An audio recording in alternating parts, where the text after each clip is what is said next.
এয়ারক্রাফটটা সম্পূর্ণ সচল ছিল এবং অত্যন্ত সুনিপুণভাবে এটা বাংলাদেশ বিমান বাহিনী মেনটেন করেছে এবং যেই পাইলটের হাতে দিয়েছে সে সবচেয়ে সুদক্ষ পাইলট ছিল। এটি প্রশিক্ষণ বিমান না, এটা fighter aircraft, full fledged operational aircraft, তবে এটি প্রশিক্ষণে ছিল, ট্রেনিং মিশনে ছিল। আর দ্বিতীয় যে প্রশ্নটা এসছে যে এর দায় কার, যে কোনো বিমান দুর্ঘটনা ঘটলে আমরা প্রথমেই বিভিন্ন দায় খুঁজি। এটা কি পাইলট, এটা কি ইঞ্জিনিয়ার, এটা কি ওয়েদার, এটা কি টাওয়ার, বা এটা কি পাখি। কিন্তু সবসময় মনে রাখতে হবে প্রিম্যাচিউরলি কোনো কমেন্ট করা যাবে না, যেটা যে কোনো সংগঠন বা যে কোনো ব্যক্তি বা যে কোনো ক্ষতিগ্রস্ত পরিবার এই সংক্ষুব্ধ হয়।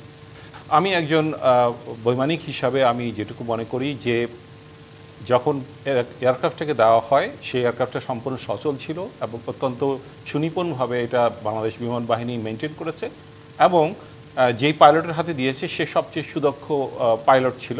আপনারা জানেন যে ফাইটার পাইলট তারাই হয় যারা বিমান বাহিনীর সবচেয়ে মেধাবী।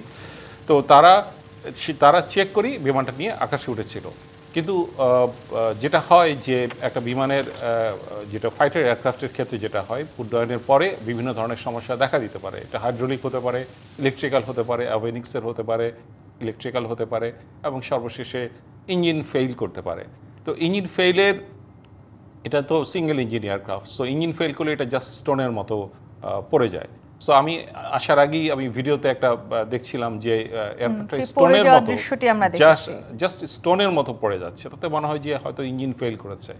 সো আপাত দৃষ্টিতে আমার যেটুকু মনে হয় এটা ইঞ্জিন ফেলের একটি ঘটনা। জি, যেহেতু আসলে যে পাইলট ছিলেন তাকেও আসলে আমাদের হারাতে হয়েছে, সেক্ষেত্রে তার বক্তব্য শোনার সুযোগটি হয়তো এই মুহূর্তে আমাদের নেই।